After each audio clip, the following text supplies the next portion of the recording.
सुबह का समय था, लेकिन जंगल में अजीब सी हलचल हो रही थी। चारों तरफ बस एक ही बात चल रही थी।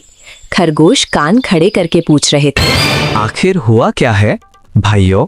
तभी एक बंदर आगे आया और जोर से बोला, जंगल में चित्रकार आया है। दोस्तों बताओ, हुई ना ये अनोखी खबर? तो इसमें हंगामा मचाने वाली क्या बात है? इसमें हंगामा मचाने वाली बात यह है कि वो चित्रकार कोई इंसान नहीं है, वो एक लोमड़ है। पूरा जंगल कुछ पल के लिए शांत हो गया। फिर अचानक हर तरफ हंसी और हैरानी की आवाजें आने लगी। अरे भाई, लोमड़ और चित्रकार, ये तो वही बात हो गई जैसे भालू गाना गाने लगे। कहीं तुम मजाक तो नहीं कर रहे? क्योंकि तेरी आदत ही ऐसी है। मैं मजाक क्यों करूंगा? मैंने अपनी ही आंखों से देखा है। वो तो मिनटों में किसी की भी तस्वीर बना देता है। जंगल में ये खबर आग की तरह फैल गई। उधर चालाक गधा बग्गा के कानों तक भी ये खबर पहुंच चुकी थी। वो पूरे जंगल में सबसे तेज दिमाग वाला जानवर माना जाता था। अगर ये खबर सच है तो मुझे तुरंत महाराज को बताना चाहिए। आखिर वे हमारे राजा हैं और मैं उनका करीबी भी हूँ। वो तुरंत जंगल के राजा शेर के दरबार की ओर चल पड़ा। उस समय राजा शेर अपने विशाल पत्थर के सिंहासन पर बैठे थे। उनके सामने हाथी, भालू, भेड़िया और कई दूसरे जानवर खड़े थे। राजा गहरी आवाज में बोल रहे थे, जंगल में शांति बनी रहनी चाहिए। अगर कोई परेशानी हो तो तुरंत हमें बताया जाए। तभी दूर से आवाज आई, महाराज, महाराज। सबने मुड़कर देखा। गधा बग्गा दौड़ता हुआ आ रहा था। वो दरबार में पहुंचा और झुककर बोला, महाराज, जंगल में हाहाकार मचा हुआ है। खबर सुनेंगे तो हंसी आ जाएगी। गधा, हुआ क्या है? कहीं कोई शिकारी तो नहीं आ गया? तुम इतने घबराए क्यों हो? नहीं महाराज, शिकारी तो अब आम बात हो गई है, लेकिन उससे भी अजीब चीज आई है। अरे, ऐसी कौन सी चीज हो सकती है जो शिकारी से भी ज्यादा अजीब हो? महाराज, जंगल में एक लोमड़ा आई है और वो बहुत बड़ी चित्रकार है। ये बात कितनी अनोखी है ना? कुछ पल के लिए पूरा दरबार शांत हो गया। फिर अचानक भालू जोर से हंस पड़ा। अरे बग्गा, आज तो तुम बड़ा मजेदार जोक लेकर आई हो। महाराज, मैं मजाक नहीं कर रहा। मैंने अपनी आंखों से देखा है। वो कमाल का चित्रकार है। ये तो सच में अजूबा है। जी महाराज, उसके हाथों में ऐसा जादू है कि वो मिनटों में किसी की भी तस्वीर बना देता है। अभी पूरे जंगल के जानवर लाइन लगाकर अपनी तस्वीर बनवा रहे हैं। अब राजा थोड़ा सोच में पड़ गए। उन्होंने धीरे धीरे कहा, ये तो बहुत अजीब बात है। कला तो इंसानों में होती है। चित्रकार, कवि, संगीतकार, ये सब इंसान होते हैं। जानवरों का इससे क्या संबंध है? महाराज, इसीलिए तो पूरा जंगल हैरान है। ऐसा महान जानवर पहले किसी ने कभी नहीं देखा था। अगर ऐसा है तो उस लोमड़े को तुरंत हमारे सामने लाया जाए। हम खुद उसकी कला देखना चाहते हैं। अगली सुबह एक लोमड़ी सिर पर टोपी पहने राजा के दरबार में आई और दरबार में पहुंचकर उसने झुककर कहा, नमस्कार महाराज जी। तो तुम वही चित्रकार हो जिसकी चर्चा पूरे जंगल में हो रही है? जी महाराज, लोग मुझे चित्रेश कहते हैं। सुना है तुम बहुत बड़े कलाकार हो। महाराज, कलाकार छोटा या बड़ा नहीं होता, उसकी कला बोलती। दरबार में खुसुर फुसुर होने लगी। इसने राजा से जबान लड़ाई है। इसके साथ बहुत बुरा होगा आज। अरे, ये लोमड़ तो काफी समझदार लगता है।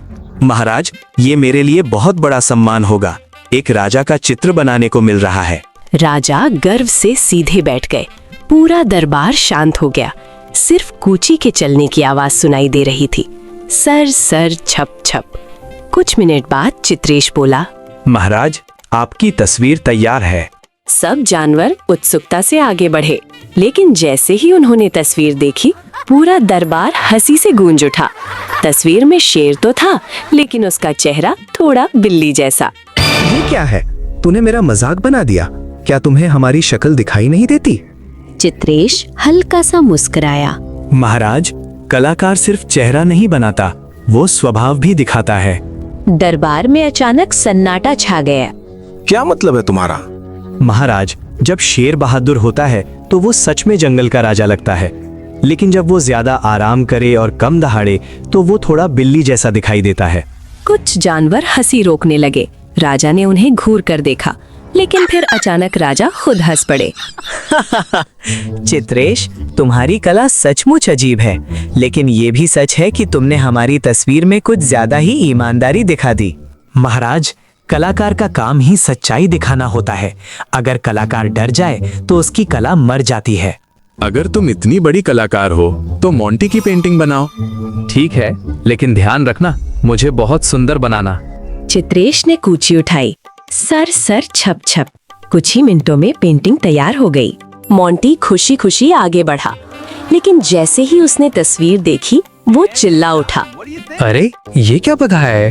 तस्वीर में बंदर तो था, लेकिन उसकी पूंछ बहुत लंबी और चेहरा थोड़ा मजाकिया बना हुआ था। मेरी शक्ल इतनी अजीब नहीं है चित्रेश भैया। तुम्हारी शक्ल नहीं, तुम्हारा स्वभाव है। क्या मतलब? जो बंदर हर समय उछलता कूदता रहे, दूसरों को छेड़े और कभी शांत ना बैठे, उसकी पूंछ तो लंबी ही लगेगी। पूरा दरबार हंसी से गूंज उठा। मोंटी का चेहरा लाल हो गया। मुझे लगता है ये गधा हम सबका मजाक बना रहा है। अगर तू इतना बड़ा कलाकार है तो मेरी भी तस्वीर बनाओ। हाथी शान से खड़ा हो गया। चित्रेश ने पेंटिंग शुरू कर दी। कुछ ही मिनटों में तस्वीर तैयार हो गई। सबने देखा, तस्वीर बहुत सुंदर थी, लेकिन उसमें हाथी की आंखें थोड़ी छोटी और सूंड थोड़ी मुड़ी हुई दिखाई दे रही थी। मेरी सूंड ऐसी क्यों बनाई? क्योंकि जब आप गुस्सा करते हैं तो आपकी सूंड ऐसे ही मुड़ जाती है। दरबार फिर हंसी से भर गया। धीरे धीरे सारे जानवर अपनी अपनी तस्वीर बनवाने लगे। अब जंगल में चर्चा और भी बढ़ गई। हर जानवर अपनी तस्वीर बनवाना चाहता था, लेकिन मोंटी अभी भी खुश नहीं था। वो बग्गा गधा के पास गया। बग्गा, मुझे लगता है ये लोमड़ी कोई चाल चल रही है। कैसी चाल बंदर भाई? तुमने ध्यान दिया? ये हर किसी की तस्वीर में उसका मजाक बनाता है। लेकिन सच भी तो दिखाती है। फिर भी मुझे कुछ गड़बड़ लग रही है। तो तुम क्या करना चाहती हो? आज रात हम इसका पीछा करेंगे। रात का समय था। जंगल में सन्नाटा छाया हुआ था। चांद आसमान में चमक रहा था। सभी जानवर सो चुके थे, लेकिन 3 परछाइयां धीरे धीरे चल रहे थे। वो थे मोंटी बंदर, बग्गा गधा और छोटा खरगोश टिंकू। तीनों लोमड़ी चित्रेश के पीछे पीछे जा रहे थे। चित्रेश धीरे धीरे जंगल के किनारे की तरफ जा रहा था। देखा, मैंने कहा था ना ये कुछ छिपा रही है। लोमड़ी जंगल के बाहर एक छोटी झोपड़ी के पास रुकी। तीनों जानवर झाड़ियों में छिप गए। उन्होंने देखा झोपड़ी के अंदर एक बूढ़ा आदमी बैठा था। लोमड़ी अंदर गई। गुरुजी, आज का दिन भी बड़ा मजेदार रहा। क्या हुआ? आज मैंने जंगल के राजा की भी पेंटिंग बना दी। और उन्होंने क्या कहा? पहले गुस्सा हुए, फिर हंसने लगे। तीनों जानवर ये सुनकर चौंके। अरे, ये लोमड़ इंसान से बात कर रहा है। झोपड़ी के अंदर बूढ़ा आदमी बोला, चित्रेश, याद रखो तुम्हारी कला का असली मकसद क्या है। जंगल के जानवरों को उनका असली चेहरा दिखाना। सही कहा। जब तक कोई खुद को नहीं समझता, तब तक वो सच में अच्छा नहीं बन सकता। चित्रेश को लगा बाहर कोई है। वो बाहर आया और सामने मोंटी, बग्गा, टिंकू को देखकर चौंक गया। हैं? तुम लोग? अब सच बताओ, तुम असल में हो कौन? ठीक है, अब सच बताने का समय आ गया है। बहुत साल पहले मैं एक छोटे से गांव में रहता था। लोग मुझे सिर्फ एक साधारण लोमड़ समझते थे। दिन भर मुझसे बोझ उठवाते थे, कोई प्यार नहीं करता था। फिर तुमने पेंटिंग कैसे सीखी? एक दिन मैं गलती से बूढ़े चित्रकार के घर पहुंच गया। वो बहुत अकेला था। उसने मुझे देखा और कहा, अरे, तू भी थक गया होगा, आ बैठ। अरे, ये लोमड़ तो काफी समझदार लगता है। तो उसने तुम्हें पेंटिंग सिखाई? हाँ, पहले मैं सिर्फ देखता था। वो रंग मिलाता, कूची चलाता और मैं चुपचाप देखता रहता। धीरे धीरे उसने मुझे सिखाया कि अगर दिल साफ हो तो कोई भी कलाकार बन सकता है। फिर क्या हुआ? एक दिन वो बहुत बीमार हो गया। तब उसने मुझसे कहा, कला का इस्तेमाल सिर्फ सुंदर चीजें बनाने के लिए मत करना, सच्चाई दिखाने के लिए करना। तो तुम जंगल क्यों आए? क्योंकि इंसानों की दुनिया में बहुत झूठ है। हर कोई नकली चेहरा लगाकर घूमता है। मैं देखना चाहता था कि जंगल के जानवर कितने सच्चे हैं। लेकिन तुम सबकी तस्वीर में उनका मजाक क्यों बनाते हो? मैं मजाक नहीं बनाता, मैं आईना दिखाता हूँ। सच सामने आता है। तभी झोपड़ी के अंदर से बूढ़े आदमी की आवाज आई। बूढ़ा आदमी बाहर आया। उसके सर पर पगड़ी थी और आंखों में चमक थी। आप कौन हैं? मैं वही चित्रकार हूँ जिसने चित्रेश को पेंटिंग सिखाई। लेकिन आप तो इंसान हैं। हाँ, लेकिन मैं जंगल का दोस्त भी हूँ। हम दोनों एक प्रयोग कर रहे थे। कैसा प्रयोग? हम देखना चाहते थे कि अगर किसी को उसका असली चेहरा दिखाया जाए तो क्या वो खुद को बदल सकता है। अब समझ में आ गया, अगर कोई खुद ही सही और गलत समझ ले तो उसे दिखावे की जरूरत नहीं पड़ती। बग्गा और टिंकू भी मुस्कुरा दिए। चित्रेश ने आसमान की तरफ देखा। चांद चमक रहा था।